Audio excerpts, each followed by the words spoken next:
Hello, good morning. Welcome to Sunrise Daily. I'm Chamberlain, so. You know, I'm beginning to get used to that opening, that weight. It's a beautiful Thursday morning. I'm tired of Kikiru. Yeah, it just shows you the way slowly the sun rises the same way. Angle. Yeah, lovely.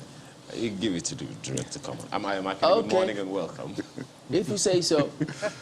Okay.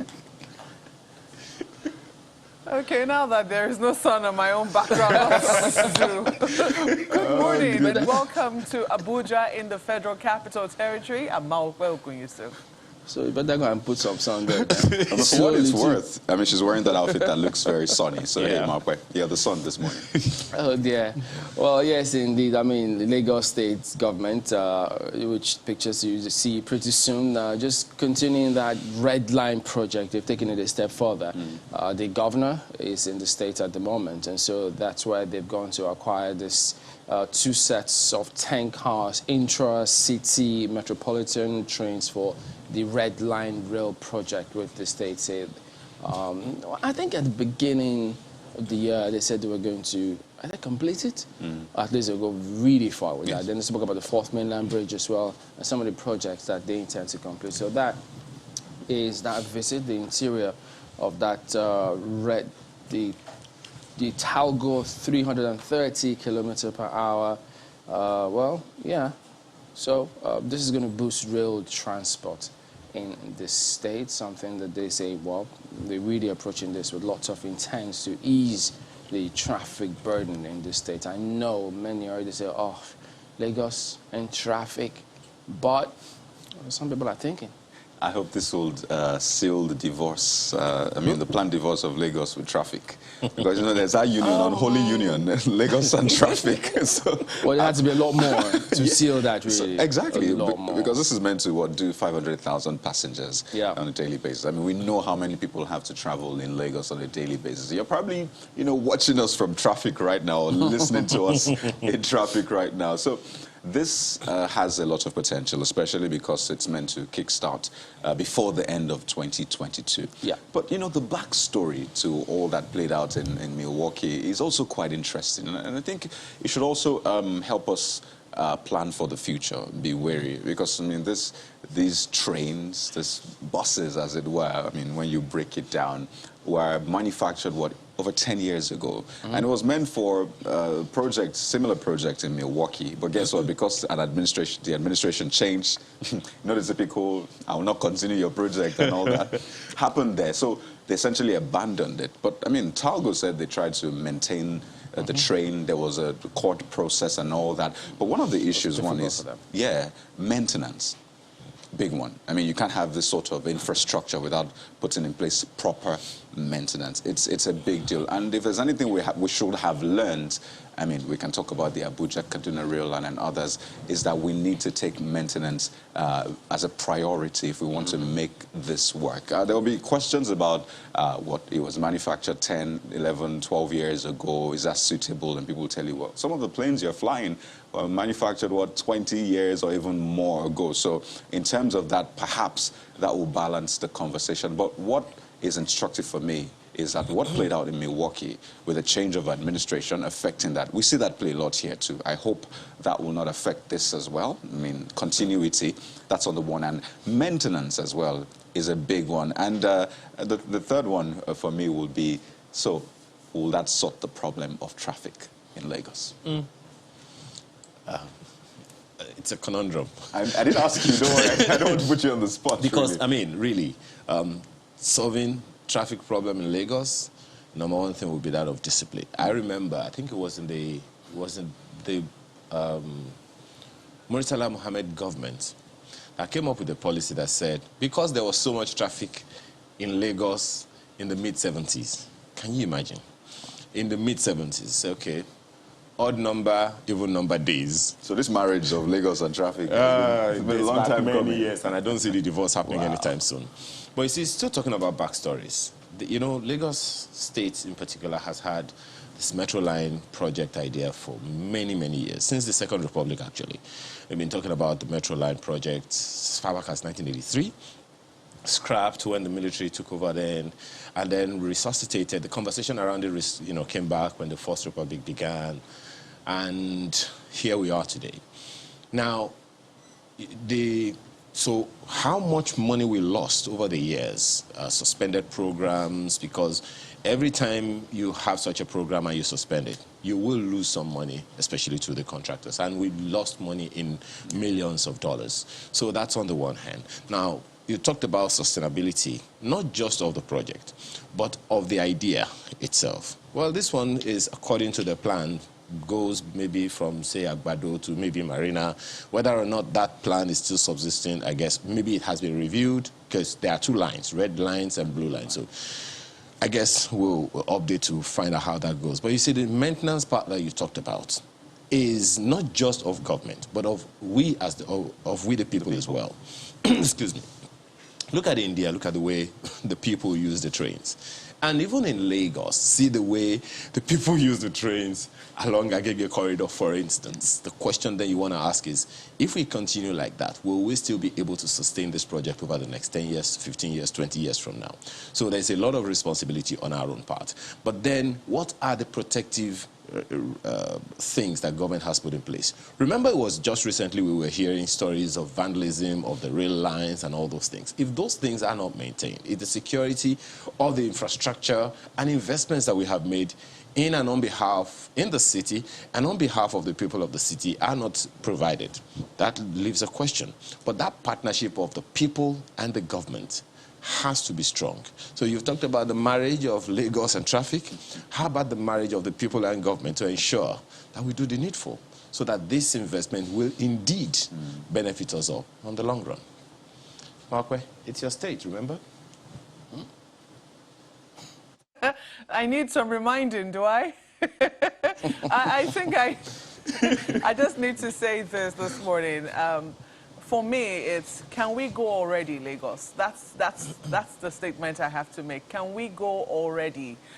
Because this is long overdue. We have been expectant. This project has been long in the works since I lived in Lagos. And I did live in Lagos for quite a while before moving here. And every time I visit and happen to get to that side of town where I used to see the massive pillars waiting for the rail to climb on top of it and waiting for the coaches to finally start moving on top of them, I'm asking, you mean we're still here? We still haven't gotten this thing moving? When you get to a place like Marina and you see that a lot of work is still ongoing, you're asking, when eventually will we see these tracks being put into use? When will this project be completed and Lagosians finally get to benefit from years of waiting for something this modern to come to them? So for me, it's just, can we just be going? Can we just get going? This is long overdue, Lagos. It is very welcome. This will be, like I say, prayers answered for a lot of people. And I hate to burst your bubble, but you see, the way Lagos works is this. By the time you think you're solving one problem, by the time you finally get the solution to that problem, it's already expanded beyond what you really can handle. So here's what happens. You have a drop of, maybe a drop of honey, and then you think, okay, this should satisfy this, I don't want to say ants, because I might be misread or misconstrued. So let me just leave it there. Let me leave it at that. Let me not use any example. But the point I'm trying to make is this. When things begin to get better, and when you think, oh, this should solve the problem. For instance, these trains are capable of taking 500,000 people. You now get to hear that more people are coming into Lagos. Do you know how many people go into Lagos on a daily basis? I think there is a statistic for that. So are we also planning for the future of the number of people who will continue to stream into Lagos looking for jobs, looking for a better future? Is this infrastructure taking that into account, or is it just trying to solve an existing problem? If it's just solving an existing problem, and it's a major problem which we have, I'm sorry, that divorce is not going to happen. That marriage of Lagos and traffic is going to be there a while. But if you know, we're able to move. And I'm sorry to say, I don't think that we're able to make that move in Lagos. We're too many years behind in terms of what we ought to have done not in solving the traffic problem, because there will always be traffic in Lagos. Even in places like London, New York, the fact that they have these trains doesn't mean that their traffic problem is solved. What it means is that there are alternatives to use. And I think that we confidently can say that Lagos is the New York of at least West Africa in that sense. And our infrastructure is years behind. So there is still plenty of work to do. So this one, it's very welcome. We say kudos to the Lagos State government for getting this sorted. But please, can it get sorted on time so we can get on these trains ASAP? Gentlemen. Yeah, you know, in addition to that, I just like to add, can we just solve this power problem already? Can we? Can we solve It's food prices already? Because you can imagine if electricity challenge is addressed, goodness me, how the country would take off. Well, at least you can only imagine, isn't it? All right, let's take you right on to the dailies and see what they are reflecting today. We'll start with Vanguard newspaper.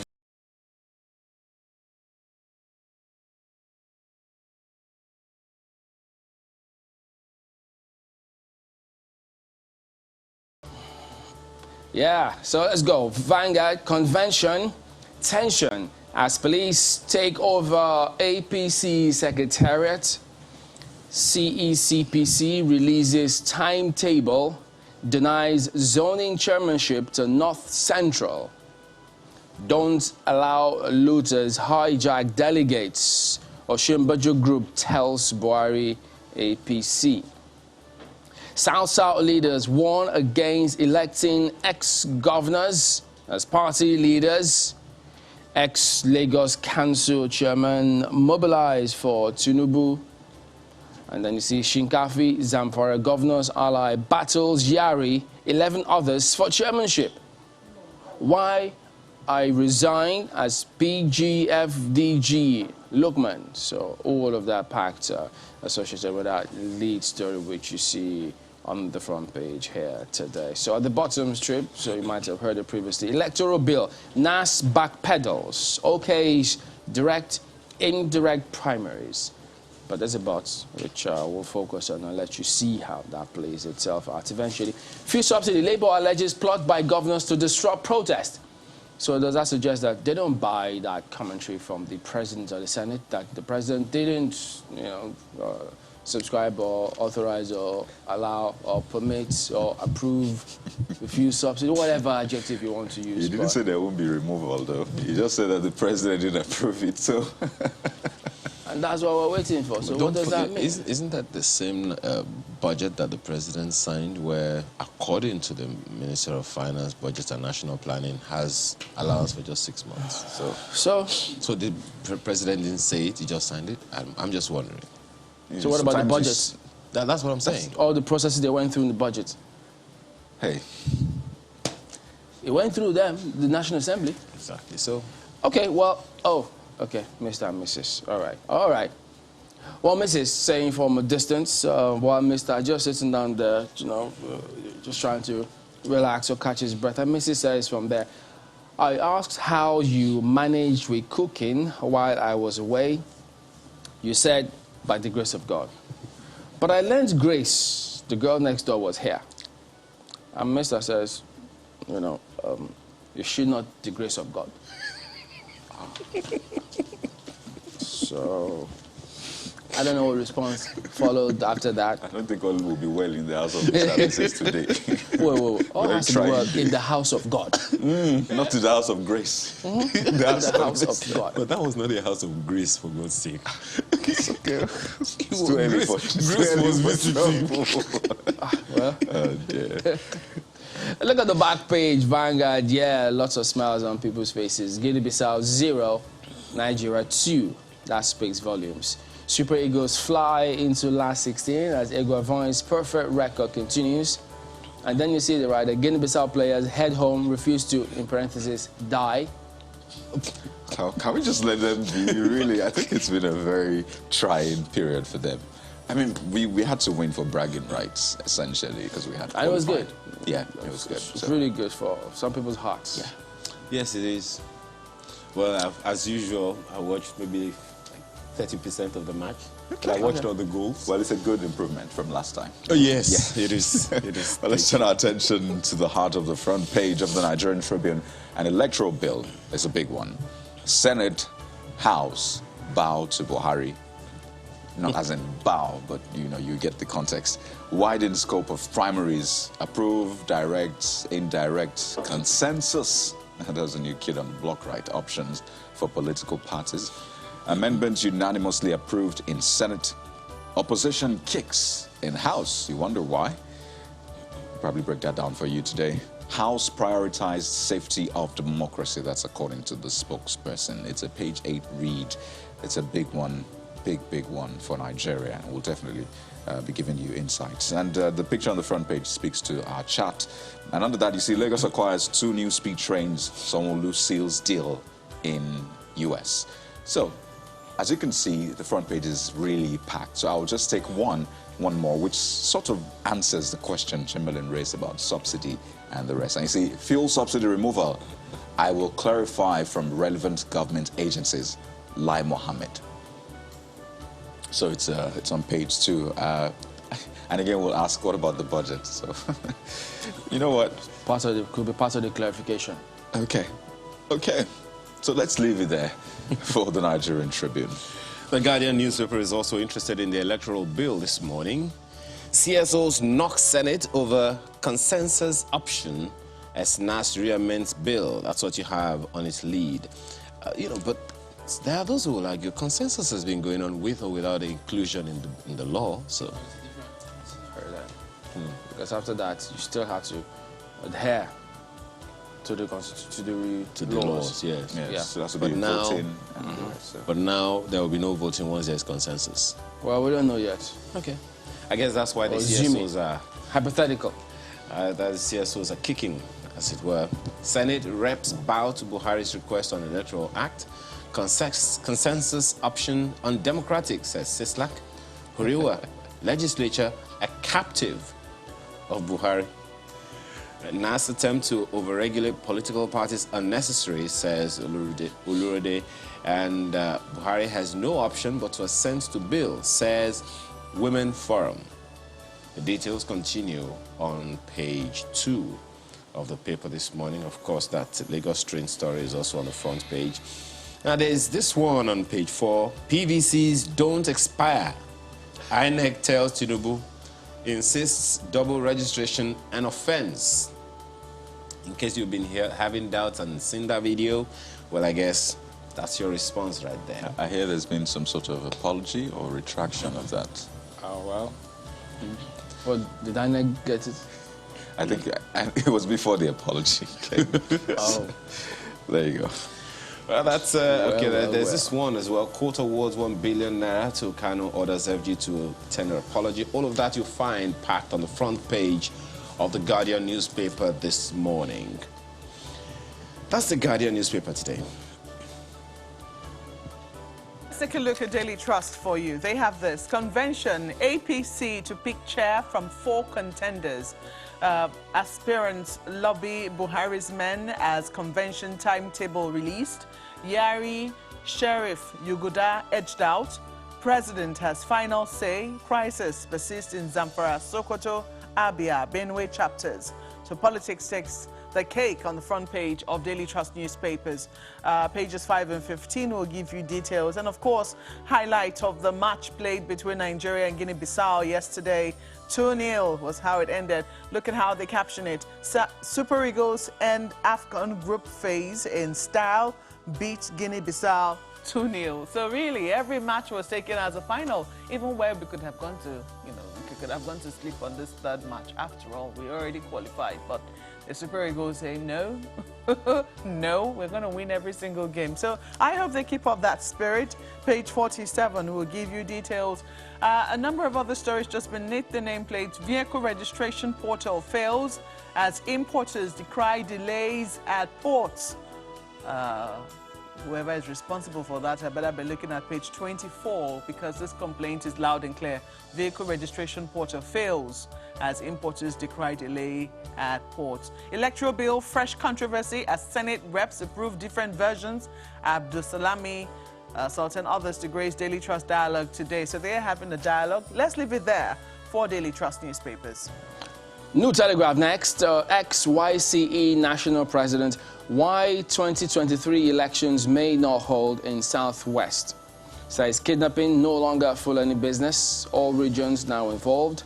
Hunters Forum to hold security meeting with governors February 4. Look, I don't know where this is headed, but we all know in this country we can't forget so soon, institutional memory or not. Only recently, when it was the height of Boko Haram insurgency in the northeast, there was a little break, board elections held, and the result was massive. So when they say these kind of things, I think people should take it with a pinch of salt. Well, let's turn our attention to the Daily Times. The Daily Times leads with this one on the Electoral Act Amendment Bill as well. NAS makes U-turn, approves direct, indirect primaries. That's the biggest story, really, in the country right now. And on top of that one, something we've talked about time and again, state governors are destroying LG system. Nolge cries out. States call for LG autonomy. So this is an ongoing conversation, and it's something we should have resolved long ago because this impacts on a lot of things. But you know what? There's a story that starts on the front page, continues on page 2 of the Daily Times. Leadership newspaper has this one talking about 2023 presidency. Ex-generals, governors, regional groups may determine 2023 presidency. Stories on page 4. And why is that anyway? Find the details on the inside pages. Task aspirants on capacity, character, stakeholders tell power brokers. The details on the inside pages. Electoral bill, NAS pushes choice of primaries to parties. It's the lead of that one this morning. And right under the nameplate, more foreign countries to participate in Kaduna Trade Fair. Okay, that's right there on the front page of the paper. And several other stories that you will find interesting. FG bans rise importation through seaports. What does that mean, really? Okay, well, take a look at News Direct then. That's the next one we've got for you here this morning. And there you go, similar way. There you go. Senate re-amends electoral bill. Approves direct, indirect, or consensus for party primaries. And yeah, and you see that is on the front page here today. They've got several others, so, but that is News Direct today, which ends a look at some of the dailies this morning. But don't go away, because we will be back.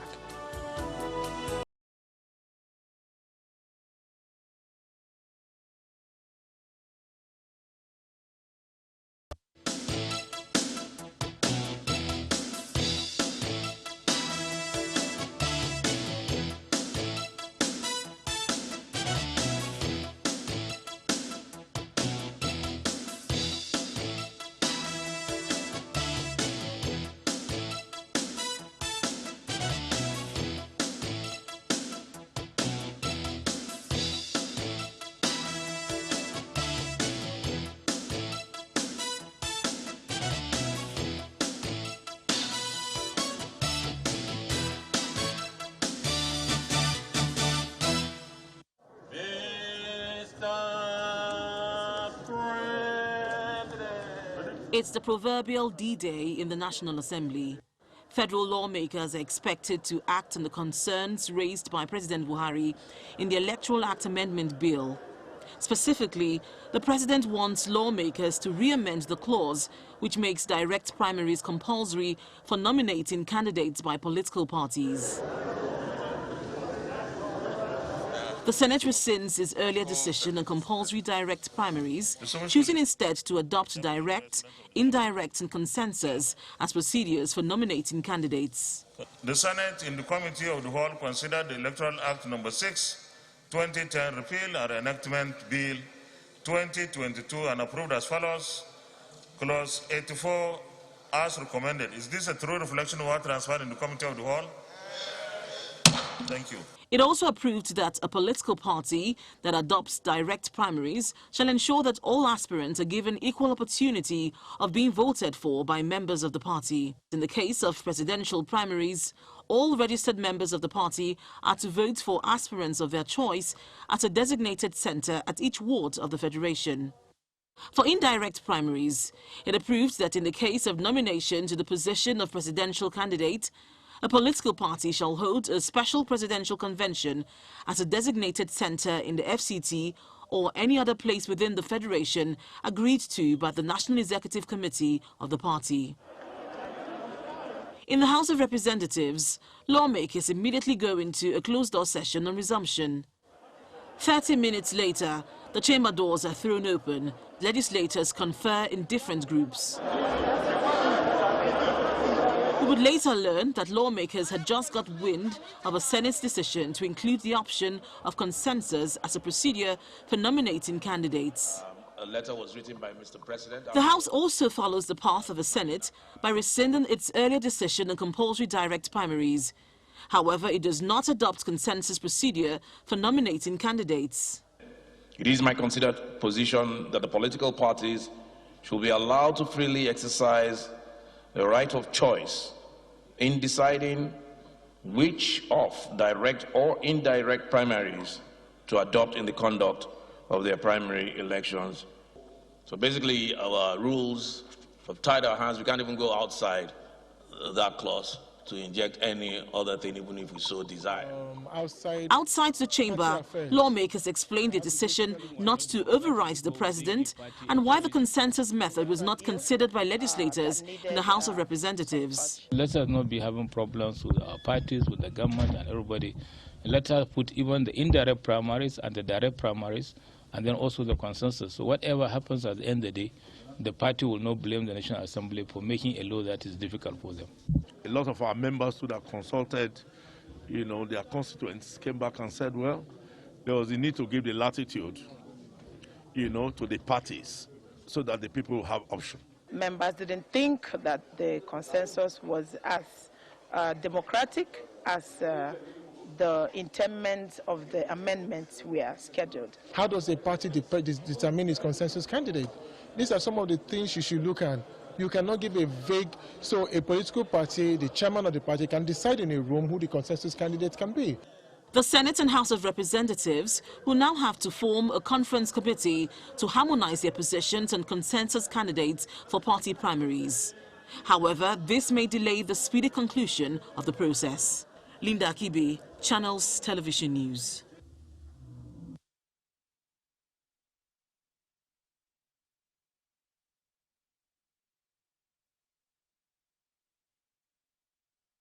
All I said, there should be options. We must not insist that it has to be direct. It should be consensus and indirect. So if they do that, would you sign it? Yes, I will. President Muhammadu Buhari announcing his readiness to sign the Electoral Act Amendment Bill if the section that makes direct primaries as a mode of selecting candidates by political parties is expunged. One of the first legislative activities of the National Assembly for the new year is the reamendment of the controversial section. This is one of the demands of civil society groups as they seek urgent action on the bill ahead of off-season elections in the Federal Capital Territory, Ekiti, and Osun states. When you amend the law, what is the intent of that amendment? To cure certain challenges that law faces. So we have agreed that there are sunshine issues that are contained in that bill, okay? But to continue to play with this also signifies what we have continued to say, there is a collective elite conspiracy. Most times when we talk about voter apathy, the turnout is very low. Citizens are in turnout because of fear of violence, because they are afraid that their votes will not count, or just the stress of even voting, and democracy has not delivered development to the people. One thing we rarely talk about is that the choices on the ballot paper itself, the choices on the ballot does not actually inspire people to turn up to vote during the elections. During the amendment of Clause 84, which deals with the nomination of candidates, both chambers agreed that political parties can adopt direct or indirect options. However, the Senate included consensus method of nominating candidates, an action that members of civil societies are kicking against. We reject in totality that particular provision because consensus as a procedure for nomination of candidates is antithetical to democratic ethos, and it will amount to a subversion of popular will. The demand of civil society and Nigerians is that the National Assembly adopts the provision of the House. Civil society groups are still hoping that the amendment process can be concluded on or before the January 21st, 2022 deadline.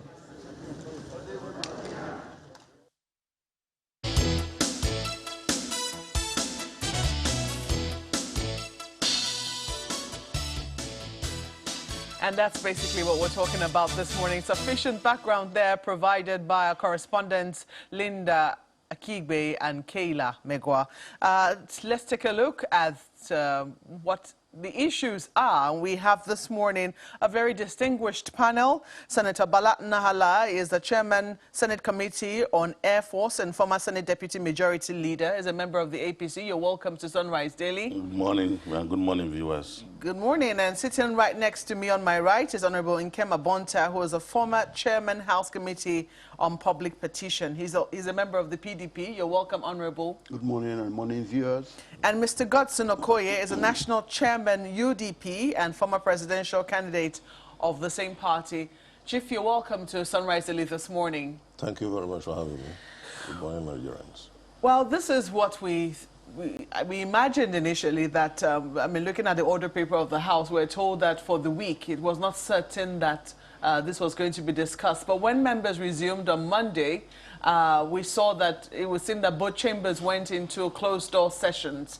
And we believed, even though we're not a part of it, like the fly on the wall, trying to be flies on the wall, that this was certainly something that was going to be a priority, of priority consideration for members of the National Assembly. I'm not going to ask you to tell us what you discussed behind closed doors, and that will be to both the Senate and to the House. But what informed the decision of the House to immediately take this up? Let me start with you, Honorable Abonta.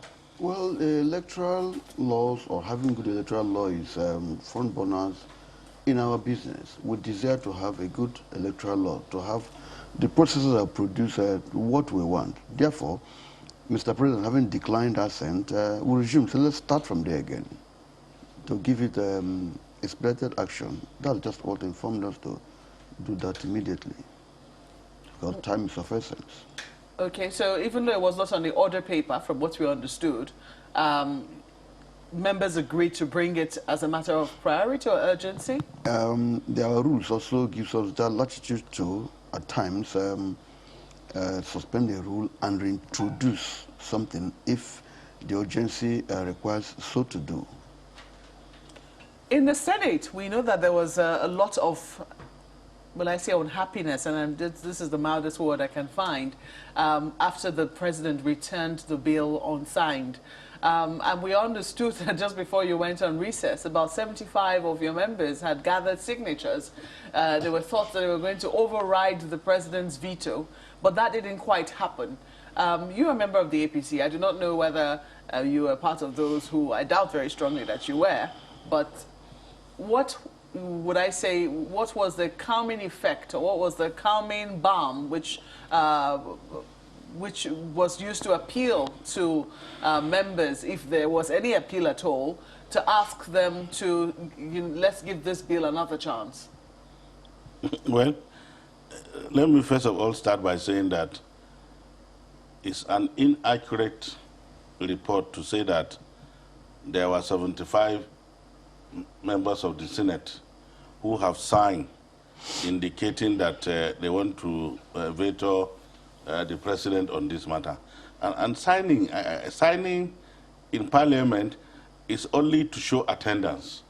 The action of every parliamentarian should be what he does on the floor of the Senate. You don't need to sign. You don't need to gather signatures. What you need to do as a representative of the people is to come and sit down and reflect the thinking of those who elected you into that office.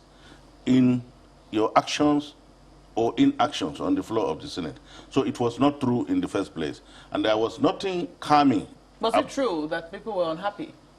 Well, if I say that some people were unhappy, that may be right, but I think we should look at this from a different angle. If we have 109 senators, and we have 360 members of the House of Representatives, painstakingly going through a process to arrive at a decision, and we have the executive where there is only one person elected, declining assent to that decision. Two things will show here. One, that maybe the National Assembly did not painstakingly go through the process. Because if they did, honestly, they might not have arrived at the decision where one head became better than almost 500 and something people. Let's be honest, let's be sincere. So, what I can say is that yes, there may be some people who are not happy, but in order to build our democracy in future, I will advise that the position of a member of the House of Representatives and that of a senator are not small positions. They expect the highest level of patriotism, highest level of commitment, highest level of consideration in arriving at a decision that will affect the entire nation. If you don't put all this together, then you will end up doing what we just did, and then we have to backtrack. It is astonishing that 109 senators and 360 members will sit down and take a decision, and within no time come back and say we are reversing ourselves. It means the process that led us to arrive at that position was not painstaking enough. Is that your position? Yeah. It means it was not painstaking enough? Yeah, it wasn't painstaking enough. If it were, I'm absolutely sure there is no how all of us can reverse ourselves in a very dramatic manner. So I will come to you shortly, sir. The point I'm trying to make is that in whatever position you find yourself, you must be extremely careful when you are taking decision that is going to affect the Nigerian nation. And in doing so, that's why our out of office has always insisted, never ever allow your personal interest to affect your official decision and conduct. It's in the out of office. So, Honorable, do you agree with him that the decision that was initially reached was not painstaking enough? I wouldn't be in total agreement. But I said, even from the studio, that laws shouldn't be anticipatory, shouldn't be made for one person. I may agree to the extent that that clause came in at the last minute of that bill making. But my view, however, is if 360 members, 109 senators, like opined here, did what they did to the best of their conscience, then we will tell Mr. President, they will override and veto it. For us to turn back means we were not sure what we did. And I gave an example here that NDDC Act came in that manner. President Obasanjo said, I won't sign. The National Assembly said, to hell with you. And vetoed it, and today have NDDC running and all whatnot. Therefore, to the extent that were we sure that we did a thorough job, I'll agree with him. I'll agree with him. Now, the worry remains, where are we heading to? The Senate had come with a different version, even more than contained in the rejected bill. The House also reversed to the status quo as we had before, meaning that we'll all meet again for a conference. Should the conference, because the way I saw yesterday, it's likely that at that conference that we will agree.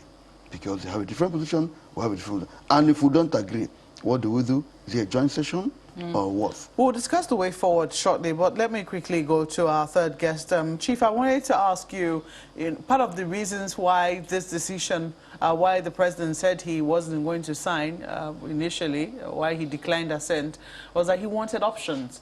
And part of the argument that had been fielded by a number of people was that the smaller parties were going to be bearing the brunt of this, that perhaps the bigger parties might be able to afford this, but that it was going to affect the smaller parties.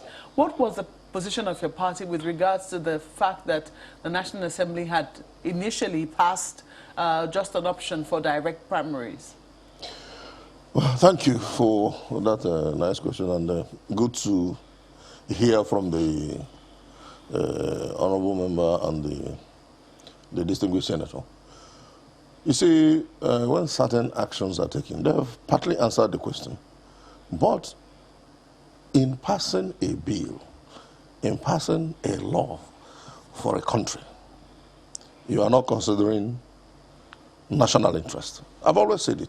Most of the things in this country are done because national interest is lacking. And if you look at what they passed as law, it might as well be a military decree. And I'm not aware that the National Assembly, the majority of the members are military men. And here we are. For a president that people are saying is not democratic and all that, telling them this is what, the hallmark of democracy is option. That's what it is. And if you don't have option, you're not democratic. Okay, and then all of them are there, and nobody will even advert their mind to the fact that most parties ordinarily have been practicing what they're doing. And the law reflects what people do. If you have direct, you have indirect, and of course consensus. Most parties have been doing that. Chief, sorry to interrupt you, but I wanted to bring in the fact that, even before the National Assembly passed this bill, it was not easy passage for them. I mean, that's one of the reasons why I'm a little taken aback when they say that it's either they didn't follow the processes or they were not diligent in their own work. We saw the rancor on the floor of the Senate, we saw the rancor on the floor of the House, and it took a while for them to eventually reach a consensus. As a matter of fact, the Senate even at some point had to reverse itself on the issue of transmission of results, which was the initial bone of contention. And eventually this went to their conference committee and they were able to agree. So we thought that, and there were lots of other innovations, because some people will say that this bill, the Electoral Act Amendment Bill, was more than direct or indirect primaries. So when you look at the bill, would it really be fair to say that it was passed as if it were a military bill? But that's what I'm telling you. Because why are they squabbling? Why are they fighting? If all of them are there to advance the interests of Nigeria and to advance the interests of democracy, democracy belongs to nobody. Democracy is what all of them work towards achieving. And if their objective is to embellish democracy, to make democracy more robust, why would they be squabbling? But it's because there are pockets of interest here and there, and that's why the honorable member said, you don't make laws for individuals. You make laws to capture the interest of a people, not for a person. The moment you make laws to capture an individual, to punish an individual, to improve the life of an individual, you have misfired. Was that clause included for an individual? That's what I'm saying. Why are they squibbling if it's not personal interest? If all of them agree to a national interest that is above personal interest, there won't be need for squabble. Because it is something that will affect everybody positively. So what's the fight about? We've had the arguments for and against direct primaries. It doesn't matter. Whatever they're saying... No.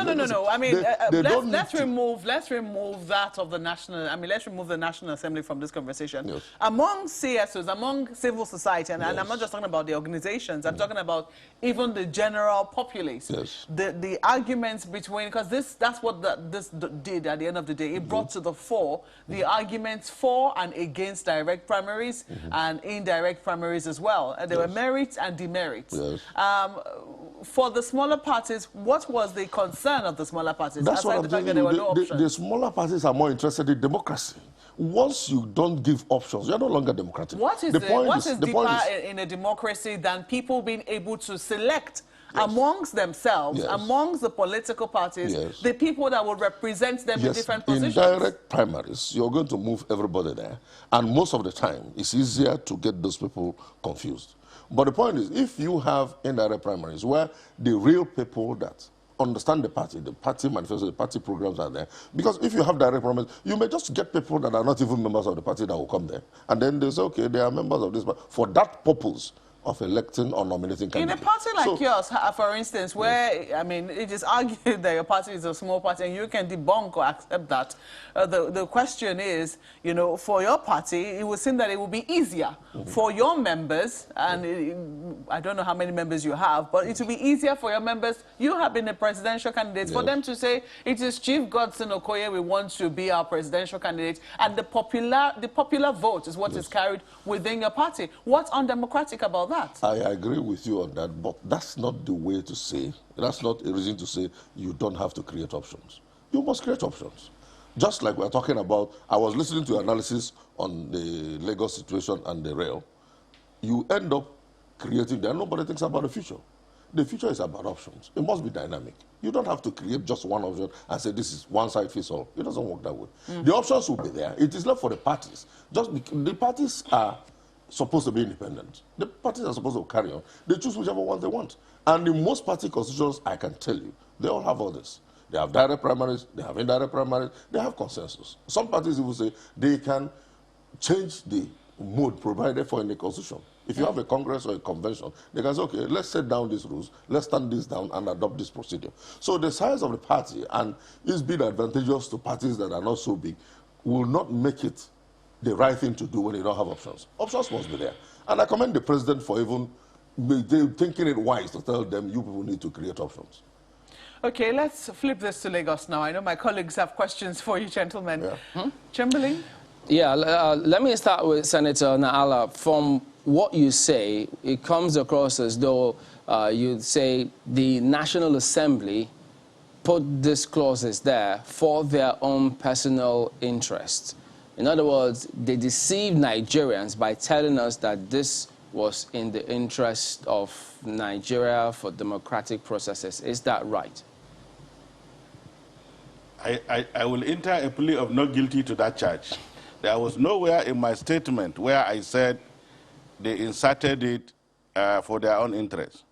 But what I did say was that the process was not painstaking enough, and that if it were, there was no how 360 plus 190 people would sit down and take a decision that one individual will reverse. So I am only advising that in future, in order to develop our democracy, those who have been elected and who have sworn out of office should try as much as they can to live within the confines of the oath of office they have taken, i.e., in taking decisions for the nation, they should avoid situation that is as dramatic and as embarrassing as the situation that we have found ourselves. That is my opinion, and I'm sure under the Constitution of the Federal Republic of Nigeria, I'm entitled to that. Thank you. Well, Senator, perhaps by way of following up on that same conversation with Chamberlain, it would sound like, it looks like the National Assembly wasn't completely or fully persuaded about the decision they made in the first place, inserting only the direct primaries clause, as opposed to what is in place now, the adjustments that have been made. Because there are those who argue that if the persuasion was that strong, they could have overridden the president's veto. So that's exactly what I'm telling you. If the process has been painstaking enough and there was commitment and honesty in the process that led to that, I'm absolutely sure it will provide a corresponding commitment to override Mr. President on that matter. And I still maintain that that might not have been the issue based on the results that we have cultivated maybe from the process. And when I make this comment, it is solely intended to keep our elected officials within the confines of the oath of office they have taken while being elected as either members of the House of Representatives or senators, including Mr. President himself, and such other offices that are being created by the Constitution. Senator, we'll come back to you on some other information concerning the Senate's inclusion of some elements into that bill. But, Honorable, let me ask you the same question. There are those who argue, and I think it was even from the House of Representatives, that that single option of direct primaries, which the Speaker, by the way, still insists is his own choice and is the best way for him. It seems the National Assembly is not fully persuaded that the direct primaries option is the best and only option that should be inserted into that law. Otherwise, there would have been an override of the president's veto. My reply will be that the whole drama had exposed the lack of will on the National Assembly. The whole drama had shown we are not truly independent. Like I canvassed from this studio, it showed that we are being teleguided and directed. Otherwise, if we had agreed that this is the option and we believed in it, then we'll stand by it. But like the president had alluded to 75% signature, even though corrected, what happened after the break? Parties had given guidelines or instructions had passed through. If we are truly independent and believe in ourselves and had the political will, we will say we've done a thing for the benefit of the people and we'll stand by it. It's all the same process of lawmaking until the president signs or refuses and then get a veto. Otherwise, that is the procedure. So I do not think that members or had no serious commitment as such. It means we had no independent mind. Our mind willed wherever the powers that be had directed. You see, that's why I said laws should be made futuristic.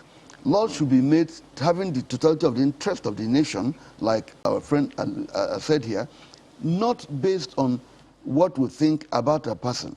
Mr. President, how did he come to power? Was it indirect primaries and so on?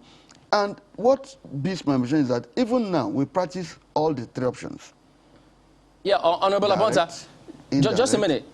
Consensus so when you say, hope you can hear me, the National Assembly made the Nigerian people believe that they consulted with their constituencies and they said this was what they wanted.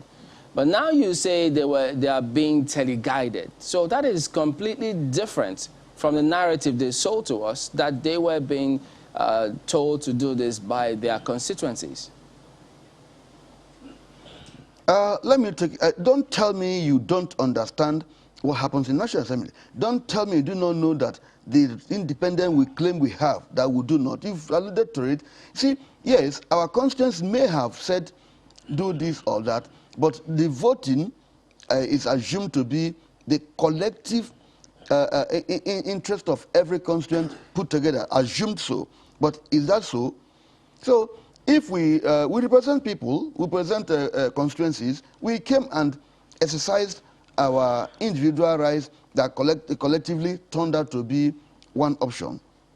Of course, you will also know that at the time that those arguments and debates went on, people objected, people agreed, and they looked at it. But even for us right now, from my own party, I don't want to be go on party line, my party is agreeing at the floor of the House, okay, let us do whatever the senators did, because if you look at the whole of the totality of what they did, it's also what we do, just that they said, now let us put it there. Because we don't want any reason why Mr. President will not sign again. What does he want? Because if we've done what we thought we could do for the nation, and he says, no, I won't sign. You said do whatever he wants. They were being teleguided that we will by the powers that be. And the powers that be are not from the constituency. No. Powers that be, not from the constituency. Powers that be from the party, from the unseen hands that removes the party. Otherwise, why will after holiday our mood, belief changed? What happened? Okay, so you'll talk to us about that when we return in a moment. Join us again.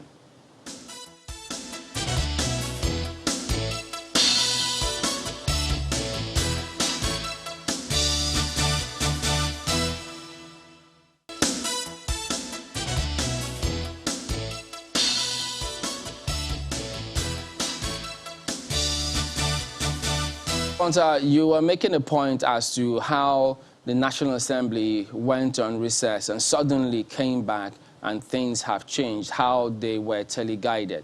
But who could have teleguided them? Who are these powers that be? Because, I mean, we see lots of governors, they say, no, we don't like this option. Even the president had objections to it. So who were these unseen hands? Mr. Chamberlain, you even showed through your studio the activities of governors at the passage of that bill. We all knew what happened. The protest, Governors Forum met immediately. Party chieftains met immediately. A lot of issues raised on why will the people have that power. So asking me who teleguided them now, you know. So what were the governors going to Villa to do? What meeting? Outside NEC, National Executive Council. Why did the parties, I mean, all the papers carried various meetings by governors, by party chieftains, saying no. The lobbying started. The canvassing started. We all saw it. We all heard of it. We all read about it. So asking me now to name who, I wasn't there. Honorable Labonta, if you weren't there as a party member, so how come you say I know? Because the only thing I know is what you reported, which every Nigerians know. But you are a party member. You know what you do behind the scenes.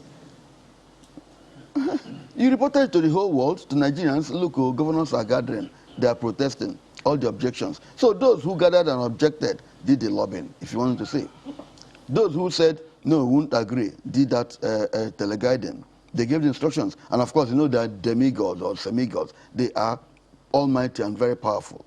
And they've shown their powers. It exerted their powers, and it translated to our somersaulting. In other words, we cannot take the National Assembly serious when they tell us we will veto this, we will override this, because power that big can always push them aside. But I also told you from here that we lack is that a yes or no? I'm watching to see if we can get that. And it happened. My prediction came true. I said we lack the political will to say, Mr. President, we don't agree, we'll stand by our position. And I repeat it here. We lack the political will to say, no, what we did, we remain and abide by it. And I pray and I watch, I pray and believe that one day the National Assembly will get up to that. They can say, no, no, no, no, no, no. See, let me tell you. Well, Honorable, this is you saying, saying this Ninth Assembly is essentially a rubber stamp. Say that again. No, this is you telling Nigerians that this National Assembly is a rubber stamp. Is that right? If not, I even said somewhere rubber stamp without ink. If not so, why will we not say, Mr. President, we don't agree? We have, say, 360 members like my senior colleague elected. 109 members sat down, me I would say painstakingly, because I was going to chambers, I was reading between lines, painstakingly, agreed the thing. After holidays, after meetings of big weeks, after meeting of the kitchen cabinets, after meeting of the top executives, we came back and spinelessly said, we are going to reconsider that whatever. Who is in charge now from that attitude? Who is in charge? Is it the parliament or the executive? Let me know. Well, from your experience in broadcasting, who is in charge? That is the problem. Are we independent? Did we say truly what we wanted to say? Or we are asked to say something and we're also asked to say another thing again and maybe asked to say another one tomorrow? How do you feel about being referred to as rubber stamp? Well, I don't know what I call rubber stamp, so it could be democratic obedience. It could be democratic obedience.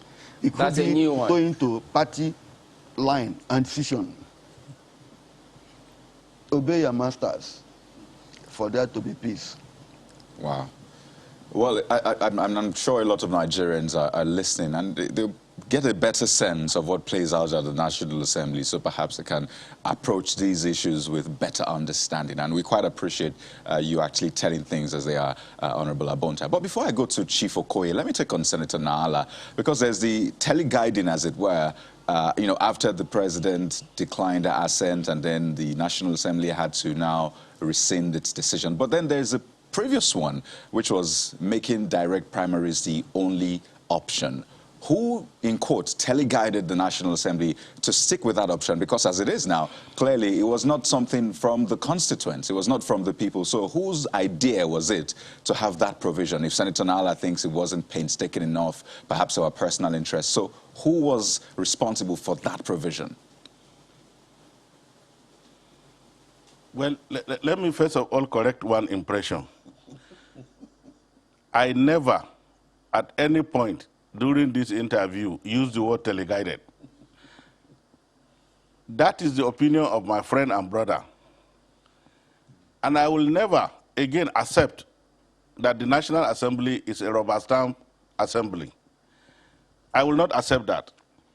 What I will accept, and which I have said in a very diplomatic way, is to say that the process that led to the insertion of direct primaries and the adoption of it as a law by the National Assembly was not painstaking enough. That's what I said. I didn't say it wasn't painstaking, but I said it wasn't painstaking enough.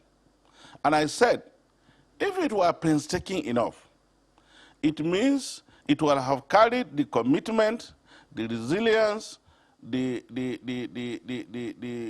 constituency input and everything into account before arriving at that. And that if that had been done, I'm absolutely sure it would have been very, very difficult for members of the National Assembly to somersault from the position they have taken in the shortest period of time within which this happened.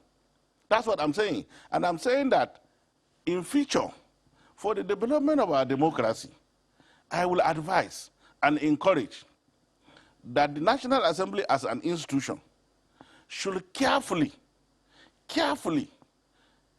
take into account every controversial or normal process that is being brought before it, before arriving at a conclusion. That's what I'm saying.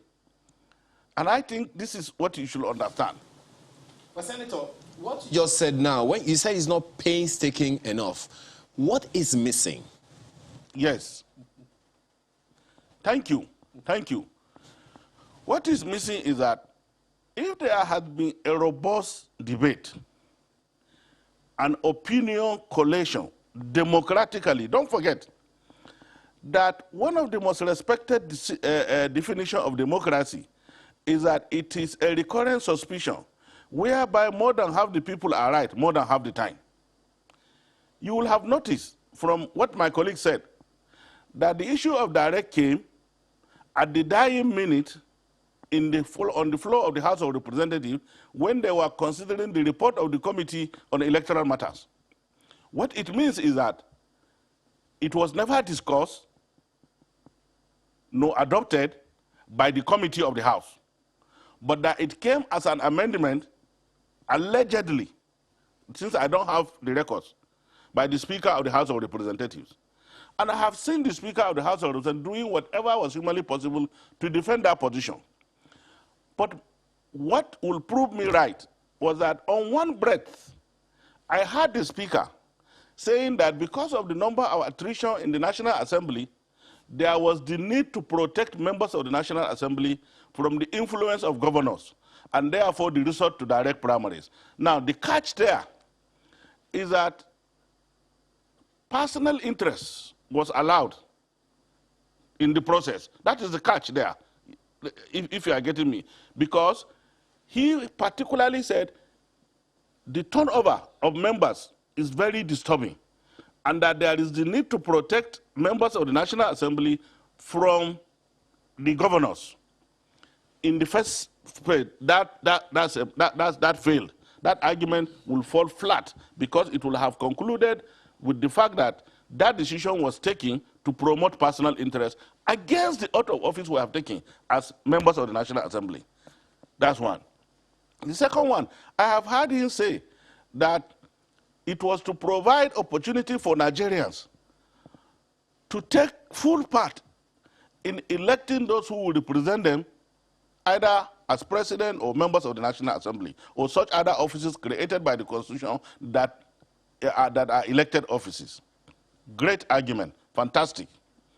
But you and me know that we can do much more than direct primaries to ensure that. And having traveled from 1999 to date, we cannot claim not to know what is clogging the wheel of democracy in Nigeria. And we cannot claim not to know that we do not have the power, or we do not have the knowledge and the wisdom to intervene legislatively to arrest that situation.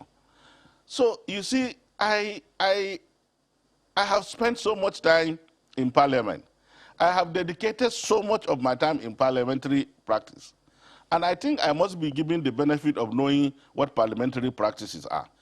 I still maintain, and I will maintain, and as you know me, whatever position I have taken, I have never somersaulted, that the process was not painstaking enough, and if it were, then it will have supplied the necessary commitment for us to override Mr. President when he refused to assent to that. But it was because it was not painstaking enough that we can now come back and somersault. For whatever reason we are giving, I don't want to go into that issue.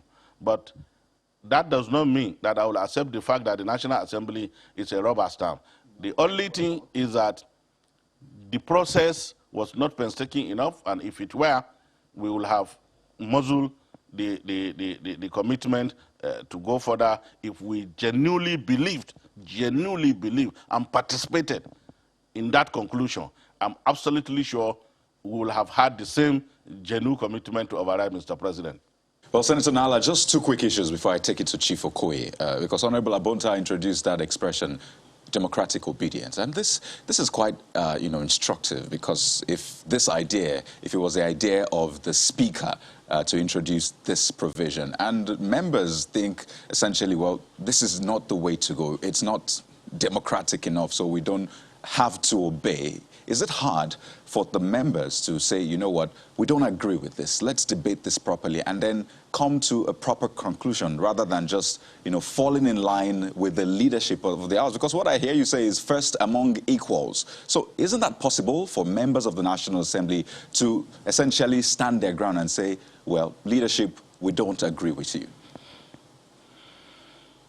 Well, you see, the good thing I have is that no matter how unfair you want to be to the Speaker of the House of Representatives, he has been in the House of Representatives, to my knowledge, from 2003 till date. So he cannot claim not to have institutional memory. Secondly, he is a lawyer. He cannot claim not to know the legal development in our democracy. Those of us with limited knowledge of the understanding of the law of this country knew that as far back as 1999, the Supreme Court has taken a very clear decision on the issue of independence of parties. And that case was Saminu Turaki versus former Minister Dalhatu, something Bashir Dalhatu, if I remember. Sorry, my memory is failing me. I'm not getting younger. But the decision there was clear, that political parties should, as nearly as possible, be allowed to determine the process from which their candidates emerge for the purpose of filing them for election. And the judiciary tactfully tried to avoid getting involved in determining who the candidate of the party will be. Now, when we came to insert that provision in the law, the earlier law, direct, indirect, and consensus, it was to reflect the position of the Supreme Court in the case of Saminu Turaki versus Bashir Al-Hatu. So that institutional memory should have saved the House from getting involved in trying to reverse the situation without finding more valid reasons given by the Supreme Court in reversing the situation. That has not been done for whatever reason. And we are hearing, with the greatest respect from my colleague, that that law was intended for an individual. I don't know. I honestly don't know. But I must say and maintain that that process was not painstaking enough. Finally, Senator Nala, and this deals with the clauses, the numberings. I need you to shed light on it. So in the Electoral Act itself, the section on the the primaries generally is section 87. In the Electoral Act Amendment Bill is the same 87. In fact, the one that was the amended clauses around October, which was presented, was also clause 87. In fact, the president's letter withholding assent referenced it as section 87, but yesterday it changed to clause 84. So on that primaries bit, is it section 87 now or 84? Just to be clear, because what I'm seeing and hearing now is 84. You see, when an amendment of this nature is doing that, is what we call renumbering, because the law has to flow with the necessary intendment of Parliament. So we renumber. From this position, I honestly cannot tell you what the clause is, because that is the work of the clerk of the House, and as represented by the clerk of the Senate when that decision was taken, and the vote and proceedings of the Senate. So I'm really not in a position to tell you what the renumbering will be and which clause it will be. Like it has always been said, the drunkard is only interested in the contents of the bottle. You know, after taking that, he throws away the bottle and go. So I am only interested in the three concepts of direct, indirect, and consensus. Maybe this is the time to intervene and tell you why the Senate felt that consensus should be added in the amendment. And happily enough, it has just been captured by my colleague, my friend here, when the issue of small parties was used as an example. Now, if you are making a law, are you making it for the big parties, or you are taking judicial notice of the fact that other small parties equally exist? So if the big parties have money, they can muzzle direct primaries or indirect primaries. And the small parties can sit down and say, look, of all of us, we think the best person to carry our flag as president is Mr. This. And everybody said yes, yes. And that becomes consensus. So he becomes a candidate of the party. That is why that insertion is necessary, or reasonably necessary. You know, that is what we call the doctrine of occupied field. Occupy, make the law in such a way that it anticipates even the non-existent situation. But Senator, and I think that is what my brother is saying, futuristic enough.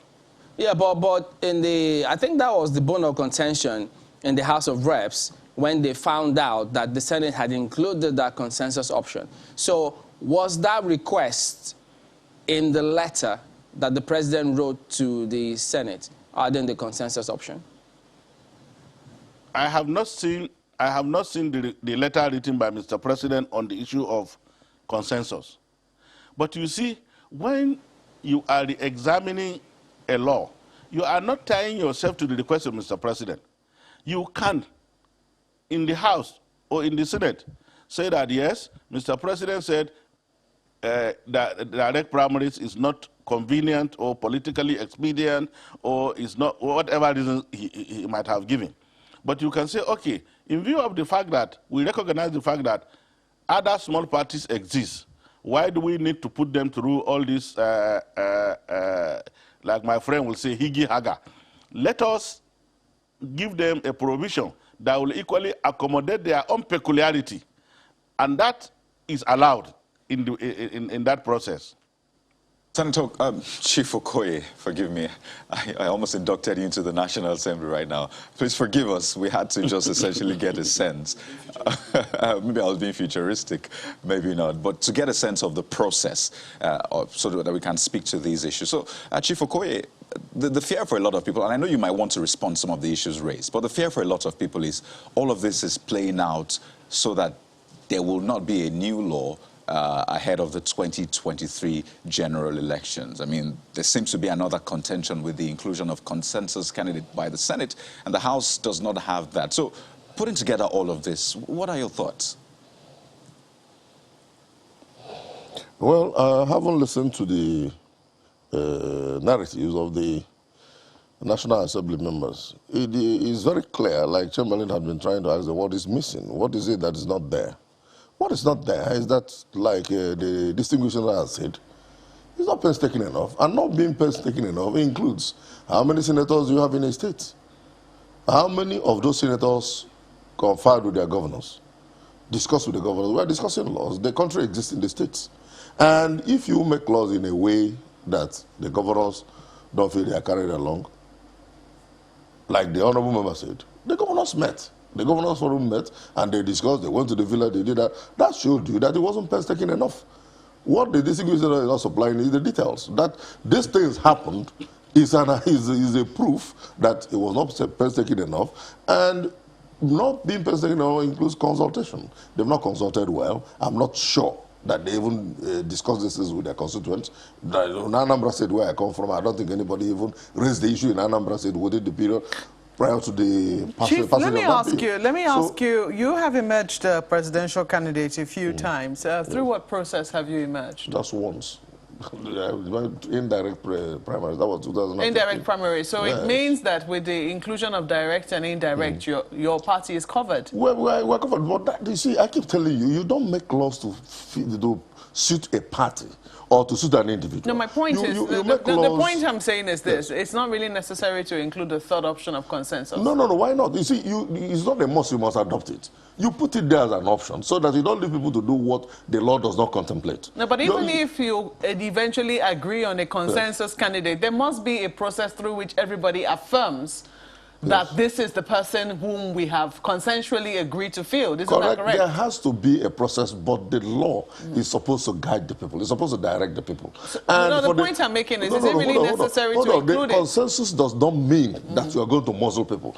There are options. You either do this or this or this. Instead of saying you only do one.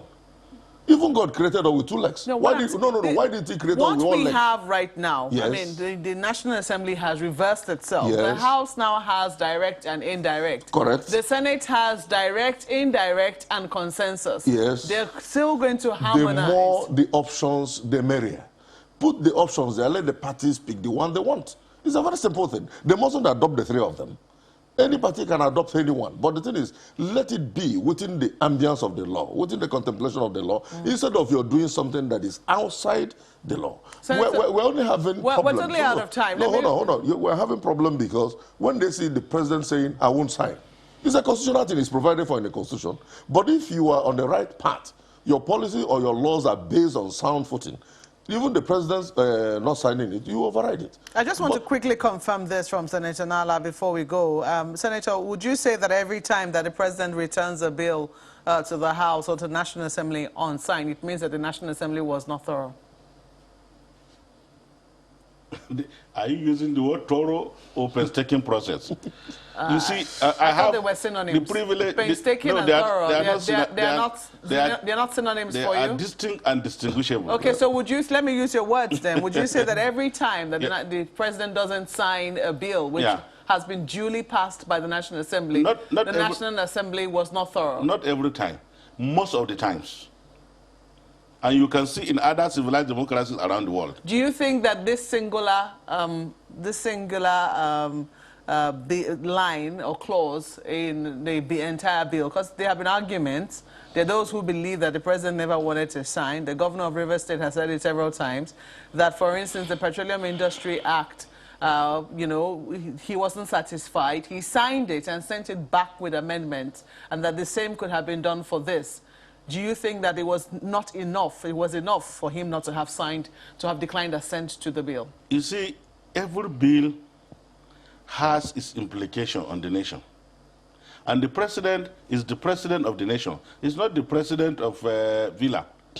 So when he's taking his decision, he is considering the Imo man, he is considering the Bayelsa man, he's considering the Sokoto man. It's a direct question, Senator. I need a direct answer, sir. So it's not a direct answer, because the direct answer will commit me into saying what cannot be accurate. And I don't think that is correct. Well, that is right. I think that just like Chamberlain saying National Assembly say rubber stamp, no. they should stop addressing us so. Rather, they should help us to help ourselves. You know why? Because they know the truth. They know all. The media should help us to do things, saying we're merely representing. No, but our attitude, our behavior suggests we are working to suit some person or persons.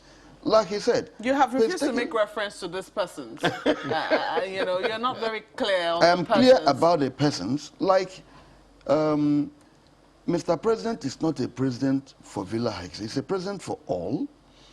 And we should be able to not confront, but meet him, say, this is what we've done. Or consult before, what do you really want? Let's put it and debate it thoroughly. Because we don't lay all bare at the table. Brings these problems. Why won't you tell us this is what we want, for example? Now he has told us he wants options. We were practicing these options, we had no issue. The mode of producing a candidate wasn't a real issue in the Electoral Act. Because what we are laboring now is not different from what we had practiced before. So looking at what you currently have, do you think they are going to be adding one more option, or do you think that the House will be persuading the Senate to go with its own option? The House will definitely, at the end of the day, in our democratic obedience, not because we're rubber stamp, we're not, in obedience we'll toe their line. Because that's I want them to toe the line of the Senate. Yeah, because one, there's nothing different from what they merely emphasize the obvious, what we have been doing. See, so that's because we cannot agree, but we have to obey. In their wisdom, 109 elders said, okay, let's just add also the interest of consensus in case. Even big parties do consensus. But my worry is, who will do this consensus? In what parlor? Who are the members of this consensus committee? Who will be this consensus committee? Yeah, but even when the consensus is agreed, just an aside, don't they have to still do some primaries to affirm? No, consensus is no primary. No, consensus. Oh, it's Mr. A. We all consent. Who are the consenting panel? Parties. So that is the issue I have. Otherwise, consensus. So can that be termed as a democracy if you now include that? Would that still be a democratic process? Why not? Can I help you? Please do. Can I help you? In a few words. Yeah. Why will a party say we have zoned our presidency into this region of the country? It's consensus. You have, if it's democracy, you have excluded the other part.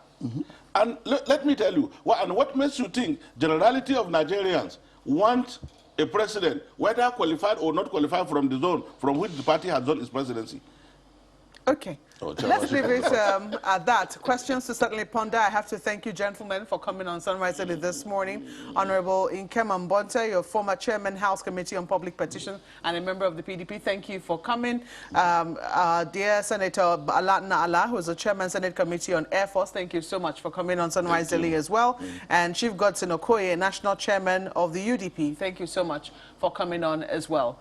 We'll take a break at this point, and we'll be back shortly with another topic. This time around, it's something about the Super Eagles. Just stay with us.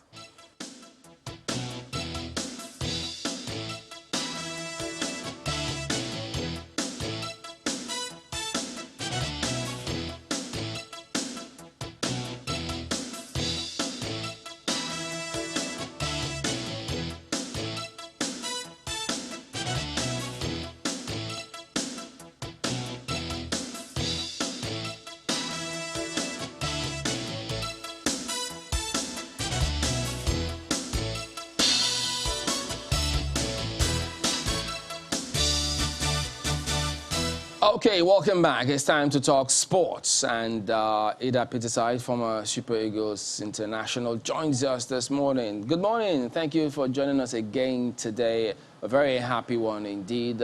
Super Eagles happen to be, well, yeah, the team for now. They've got their 100% record intact. And that shows how deep, the quality of the bench. Do you agree?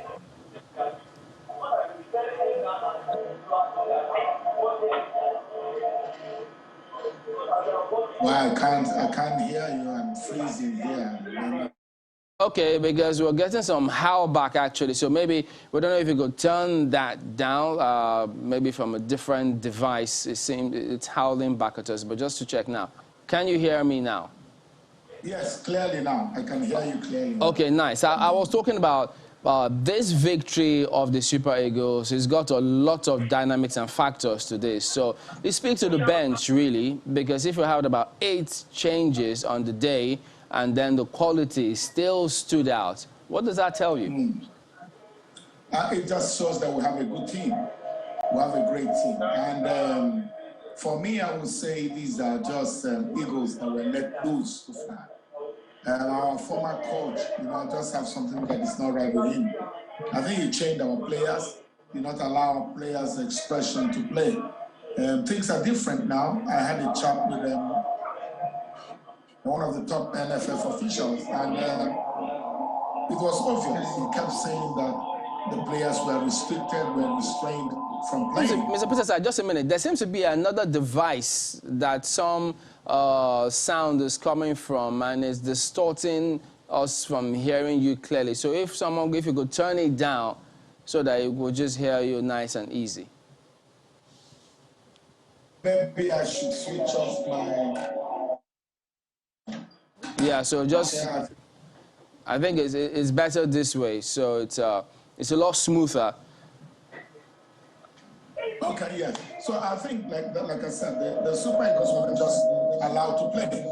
I had some informations that they were restricted, and Ron kept telling them, be careful going forward.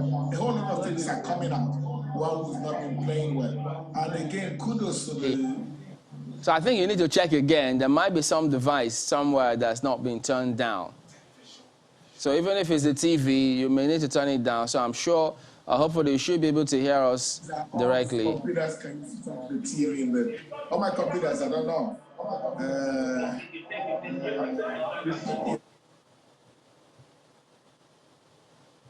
Okay, so how about now? Can you hear me now? Yes, clearly. Okay, let's try. Go ahead then. Yeah, I think the players were restricted. The whole lot of players were restricted. Yesterday again, we saw, like you said, we saw 8 players come in, and the same thing, they were a little bit jittery when they started because they've been rusty. It's expected, it's a tournament. But you could see in the second half, he made some few changes, and the team gelled, and they started playing. We have a great team. We have an absolute great team, and a great manager that is managing the team, and it gives us a lot of hope and confidence. Okay, but, looking at that team and the team, the former coach, yes, we've been reading certain articles from him. So one is just for us to ask, was the former coach being teleguided? Was he really in charge of the Eagles at that time? Well, he was. That, again, the Nigerian factor, you need to know the culture of a team before you can really manage it. A whole lot of things will happen again. I can come out and say here on air. This were a little bit more political. Politics, there's still politics in football. How do you talk to the politicians? There's still a lot of politics in football. The players you invite, who their agents are, a whole lot of things happen. And once you get it wrong, it begins to tell on you. So I think a whole lot of things were not gotten right, especially in the invitations of players. One of the things that I had that broke my heart was that most of these players will be informed, especially the players that his agent managed, and the players that his agent managed will be told weeks before the games that they were going to play. So if you tell 9 players, 8 players, Nigeria has a game in 2 weeks' time, you are going to start. The player already does not have any motivation, and the players and other players in camp will hear that they are not starting the game. So they didn't have motivation. A whole lot of things were wrong. I think Guavon has just stabilized the team.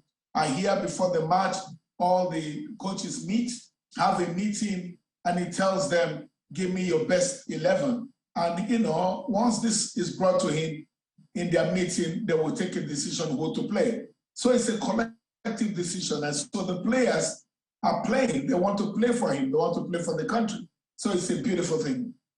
You already made it clear that there are some things that happen behind the scene that no one really understands. So perhaps that's an issue that people need to understand. But at the end of the day, for the Nigerian, all we want is results, such as what we have had in the past 3 games of the Super Eagles. Do you think it is sustainable? I mean, beyond AFCON now. Because if those issues are still going to continue behind the scenes, going by the question Chamberlain asked earlier, that, you know, if the previous coach had those influences on him that didn't allow him to perform as well, and you have said that those things, you cannot even say them on air. Is this current system that Coach Egavon is practicing, is it sustainable?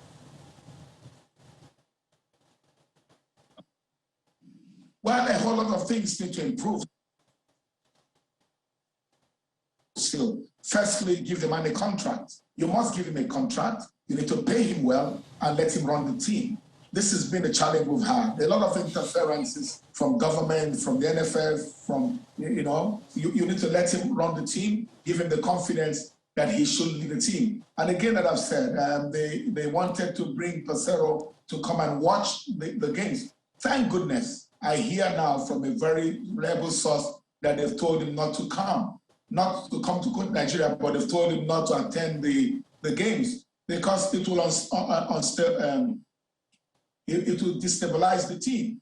If you see a Pesero walking in the hotel, all the players will want his attention. So they've asked him to hang in, not to come to Garoua until after the games. And for me, I think he does not stand a chance. He doesn't just need to come. Secondly, I needed to say this.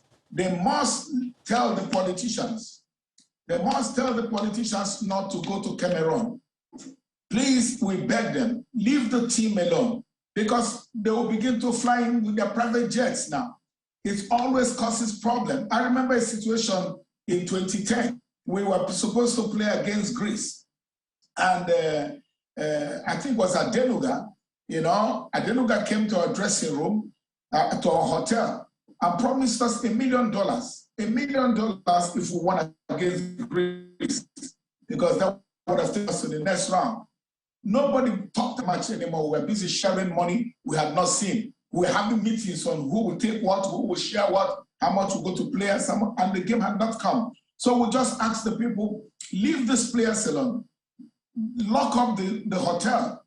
Let visitors promise from far. Make the promise on Channels TV and leave the players alone. Let them concentrate. I'm telling you, before the game is on Sunday, hopefully we're playing against Malawi. Yes, I think we're playing against Malawi on Sunday. You will be shocked that between now and Sunday, 50 players will be in Cameroon trying to align. No, leave these boys to play and just let the camp remain as quiet as it is. This is you essentially sending out a message to these politicians which you mentioned, and perhaps individuals as well, to allow the boys focus. They can promise, right? I mean, it's not bad to promise, but not to get them distracted. Yes.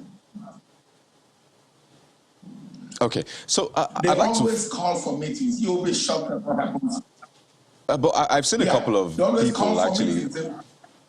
Pardon me, I've seen a lot of people take pictures, you know, watching the match and all. I mean, politicians, some of them, going to watch those matches. And, I mean, you can't stop these things. But do you think, really, that the coach is powerful enough, or maybe the NFF, to say, you know what, you can't come this far? Who is meant to take that decision? And I hope that the president will not be in trouble afterwards saying, it was you that blocked me from seeing the Super Eagles. So how do we guard against that? Because it's quite dicey. It is. That's where the politics comes in. The NFF president needs support. He needs money. He needs to contest. He needs to. He wants to be there. So there will be external influences. Believe you me. The calls come. They come like crazy. And before you know it, they're beginning to call to say we can't see some Yoruba players there. What's happening? We can't see Hausa players there. We can't see. But these things happen.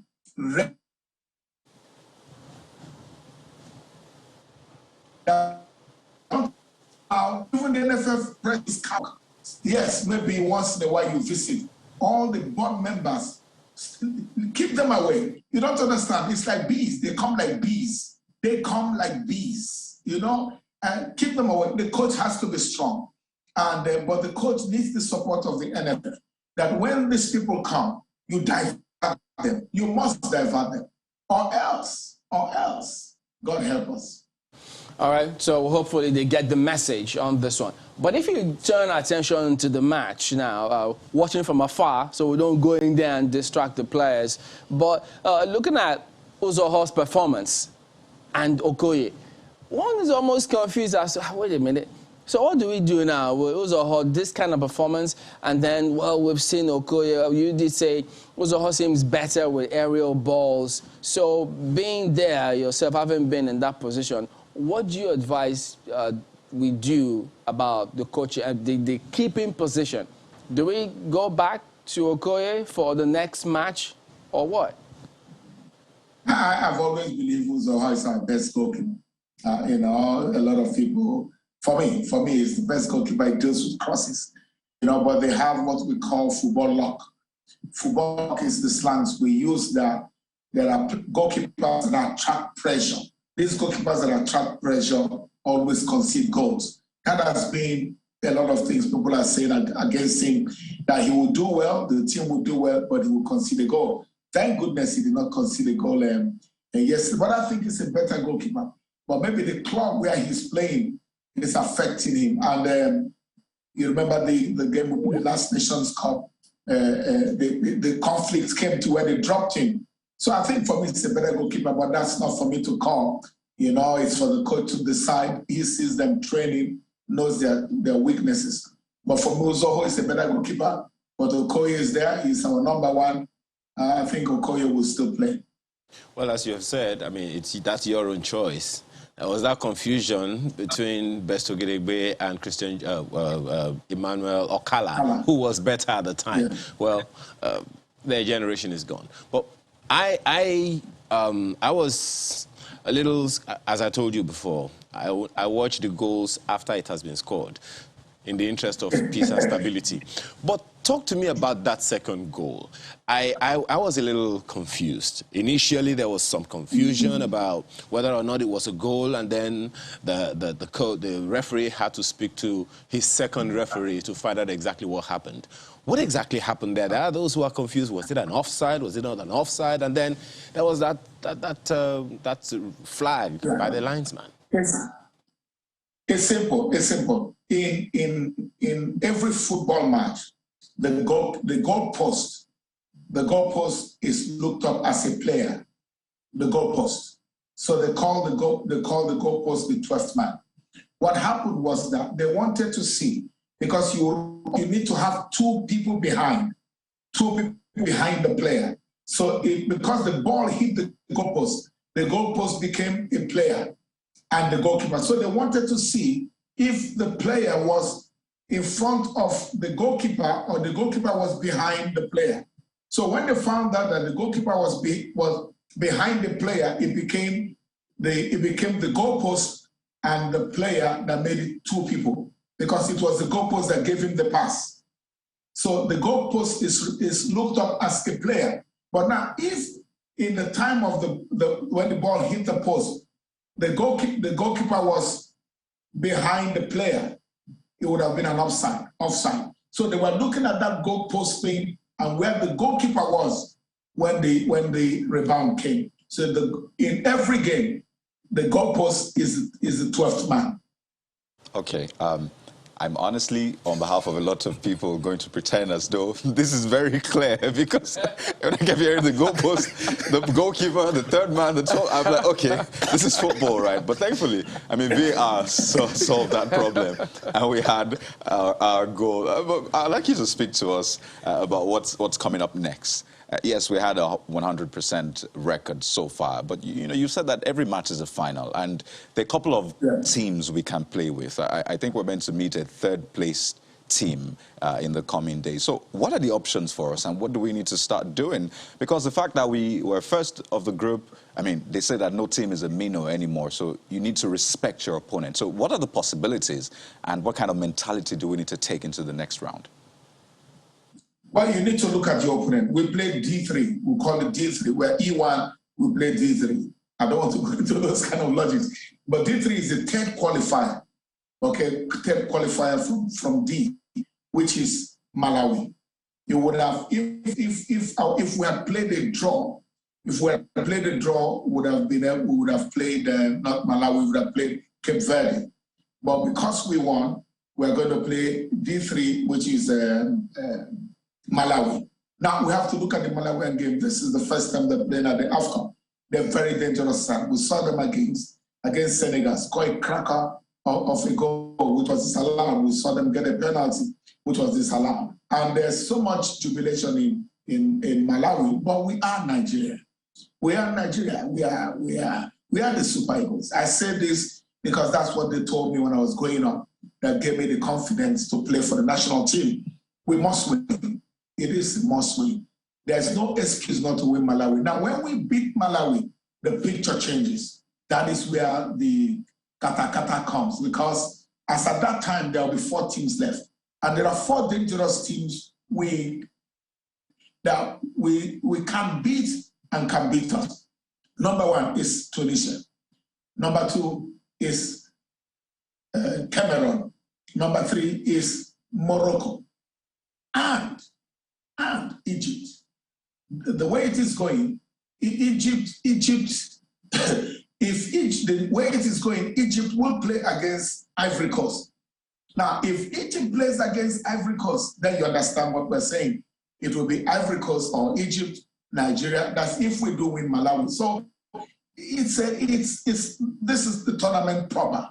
And I think the coach is already practicing penalties, because knockout stage, anything can happen. We have a good team. We have a good coach. We have a good setup. And the momentum is with us. That was why we needed to win yesterday. And I think they would have told them, you don't break the momentum. We didn't break the momentum. We won beautiful game. You know, the momentum is on us. So it's expected that we will win Malawi. If we do win Malawi, then there's one important game. I told you it's 6 games. One important game, which is the semi-final. If we ever get to the finals of the tournament this time, we'll win it. But what happens to rhythm? I know you said we needed to maintain the momentum. Yes, we did with that victory. But if you make as much as 8 changes, how does it play in the minds of the players? Doesn't it affect the rhythm eventually when they all come together for the next game? That's why we must give the coach kudos. I think what he did in the second half altered a lot of things. It is not easy. These players have been in camp for close to 3 weeks now, 4 weeks, and match situations are different. The first set of players played 2 games, and in those 2 games, you get your rhythm to play. You are no longer match rusty. So to bring 8 new players, you know, the players were playing under pressure. You are told you're playing for Nigeria. And the first match I played for Nigeria against Zambia, I did not sleep that night. Only God helped me.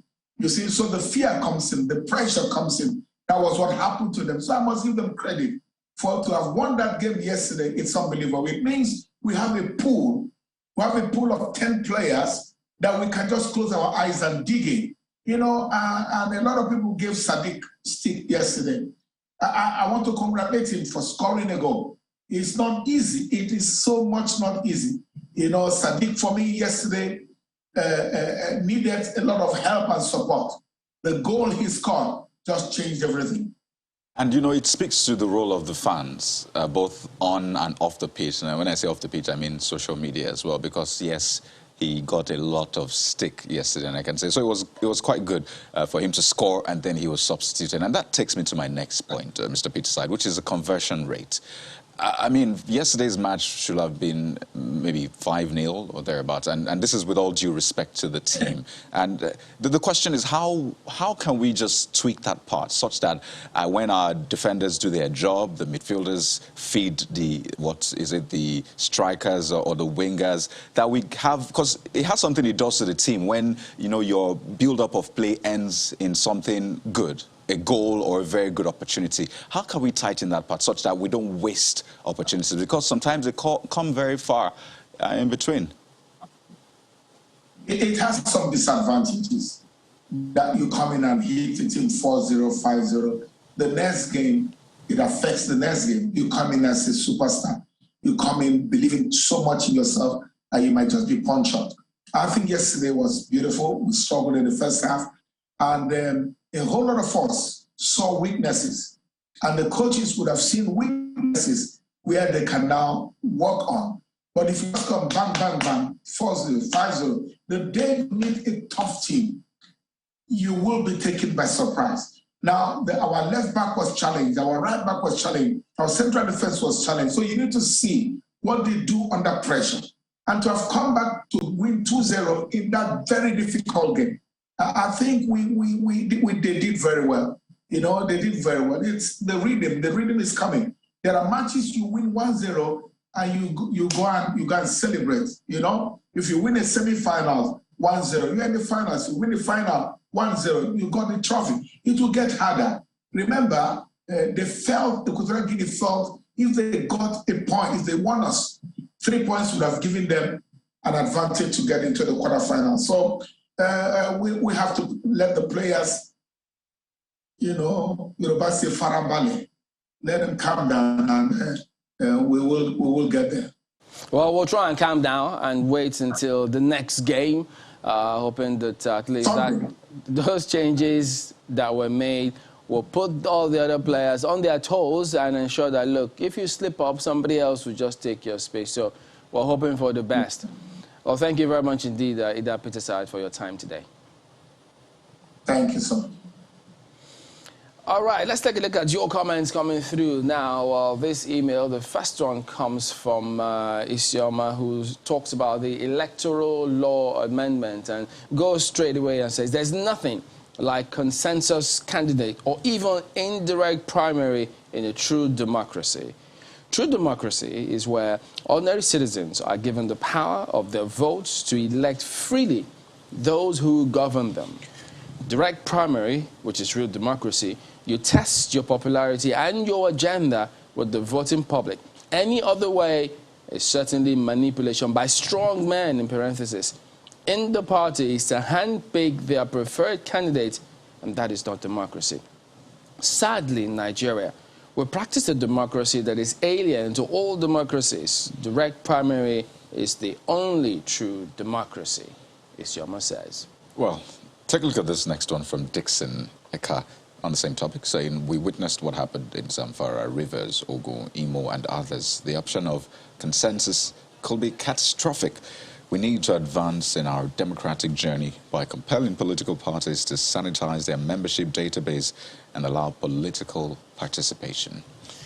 Ido Bakar in this next one is responding to Senator Naala's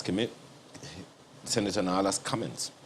With due respect to the senator, a Supreme Court ruling binds the National Assembly regarding what the law says. However, that ruling does not stop the National Assembly from rewriting and passing another law that takes away the basis for such ruling.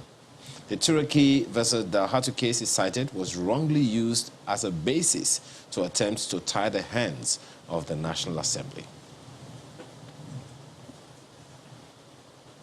Okay, so talking about your tweets now, and we did say that, yes, Twitter is finally open, so make use of it. Famous Timilehin says about electoral reform, no matter the method of primaries, political parties will still have a way to monopolize the process. I think what it means is manipulate the process. What we need is for voters to open their eyes and decide through candidates past and present contributions to the society. And Adewale Deborah has this one, says, my opinion on the electoral amendment is let us do what is right. Shikena. That's what Deborah is saying. And we'll have to leave it there. Thank you so much for your contributions this morning. They're appreciated and you're welcome. Thank you for watching. I'm Maokbe Ogun Yusuf. Well, I noticed Maokbe sat on the bench while we had that football conversation, but make no mistake, she's vast in the world of football. I'm Kaido Kikiolu. All right, then, have a wonderful day. I'm Ayo Makinde. I'm Chamberlain Uso. See you next time.